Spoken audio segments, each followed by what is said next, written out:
I'm screwed for English class. Okay, so we just read Oedipus Rex. It has an O and it always messes me up, so I always think it's Oedipus Rex, but then our teacher always calls it Oedipus Rex, and I'm like, pfft. So we have to do a position statement and a journal. I'm not really sure what either of those are really about. The themes of Oedipus Rex are like fate, blindness / sight, truth, and hubris, excessive pride, and wait, that's the same thing, shit. Just all these other thingies, and we have to write a thingy about it, and so I'm making a video about it because I don't know what I'm doing. And it's due on Monday, which is tomorrow.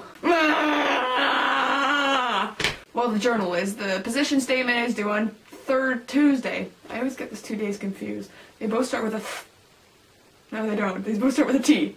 So, I'm making a video about this because I don't know what to do, and usually when I make a video about things, I talk about stuff, obviously, and then the idea comes to my mind.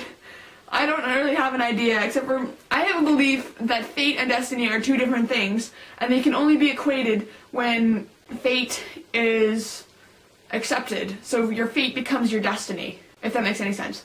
Because in my mind, destiny is sort of what you set out to do. It's like, it's not what you're going to do necessarily, but it's what you want to do. It's what you're going to strive to do, versus fate, which is what actually is going to happen, what is your ultimate ending.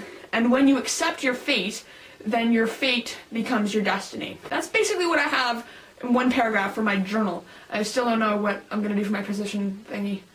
I guess it's gonna be about choice, and that the choices that Oedipus made led him to his fate. Because he could have chosen to been not a douche and not kill those travelers, and then one of the travelers ended up being the king, which, spoiler alert, is actually his biological father, and he was fated to kill his father, so he actually tried to escape his fate. But if he just accepted his fate in the beginning, then he could have, that wouldn't have been his fate anymore. Except for, if he accepted his fate, then he would never have left the city that he was in and gone to Thebes and actually did his fate.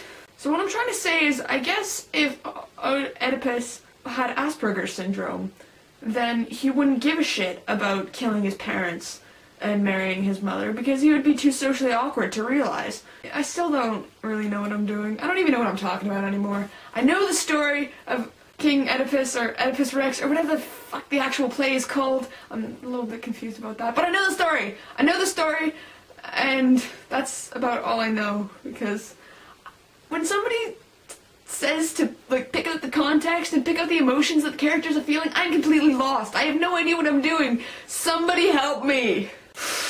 This video wasn't supposed to be a cry for help, but it kind of just turned into one. I need, like, some way to equate this to science, because that's what I understand, and that's what I love. If this isn't even recording, I'm gonna be pissed.